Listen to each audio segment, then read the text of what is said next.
Hi friends, இன்றைக்கி என்ன பார்க்க போகிறோம்னா, நம்ம இன்றைக்கி ஃபுல்லாகவே உரம் தாங்க. உரம் நம்ம ஃபுல்லாகவே இப்படி ரெடி பண்ணி வச்சுருக்கோம். இது கார்டன் கம்போஸ்ட்டு, இது வேப்பம் புண்ணாக்கு, இது மாட்டு எரு. மூணுத்தையும் என்ன பண்ணுறோன்னா, நம்மளுக்கு எல்லாத்தையும் ஒன்றா மிக்ஸ் பண்ணிடுறோம். ஃபுல்லாகவே எல்லாத்தையும் ஒன்றா மிக்ஸ் பண்ணி ஃபுல்லாக இன்றைக்கி என்ன செடிக்கு கொடுக்கறதுக்கு பதிலாக மெயினாக இன்றைக்கி ஃபுல்லாகவே வாழை மரத்துக்கு தாங்க கொடுக்க போகிறோம். ஏன்னா ஃபுல்லாக வாழை மரம் வாங்கி எல்லாம் 6-7 மாதம் ஆச்சு. நம்மக்கிட்ட இருக்கிற 3-4 வெரைட்டி வாழை மரம் இருக்குது.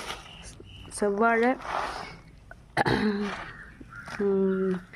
ரஸ்தாளி, கற்பூர வாழை, 3 வாழை வெரைட்டிங்க இருக்குது. ஃபுல்லாகவே மரத்துக்கு தான் இன்றைக்கி கொடுக்க போகிறோம். எல்லா மரத்துக்குமே ஃபுல்லாக இன்றைக்கி எல்லாம் ஃபுல்லாக மிக்ஸ் பண்ணி எல்லாமே சம அளவு எடுத்துருக்காங்க. ஃபுல்லாகவே ரேஷியோன்னு இல்லை, எல்லாமே ஒரே லெவலாக எடுத்துருக்கேன். எல்லாமே எடுத்துகிட்டு ஃபுல்லாகவே எல்லாமே மிக்ஸ் பண்ணி வச்ச பிறகு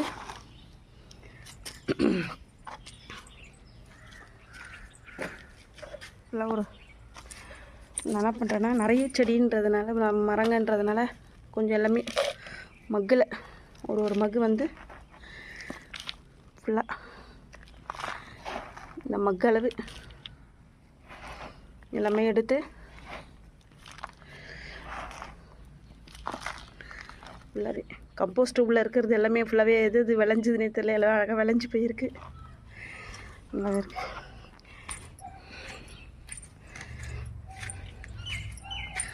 இதுதாங்க செவ்வாழை கன்று. ஃபுல்லாகவே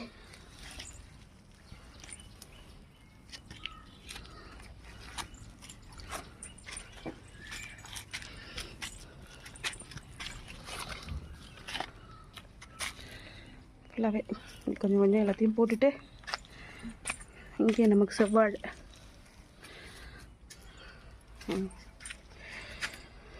இதே மாதிரி எல்லாத்துலேயும் ஒரு மக்கு ஃபுல்லாகவே போட்டு எடுத்து ஃபுல்லாகவே இருந்த கம்போஸ்ட்டு, உரம், மாட்டு எரு எல்லாமே சேர்த்து ஃபுல்லாகவே எல்லா செடிங்களுக்குமே அடி உரமாக கொடுத்தாச்சுங்க. தை மாதம் ஃபுல்லாக நம்ம விதை போட்டு வளர வைக்கிறதுன்றது பெரிய விஷயம் இல்லை. இருக்கிற செடிங்களை நல்லா உரம் கொடுத்து நல்லா பாதுகாக்கணும், அதுவும் ஒரு பெரிய விஷயம். ஓகே ஃப்ரெண்ட்ஸ், மரம்னு சொன்னதுலேருந்து இது சாத்துக்கொடிக்கு, இது சப்போட்டாக்கு, இது செண்பக மரத்துக்கு, இது மாதுளை, மற்றபடி கொஞ்சம் பூச்செடிக்கலாம்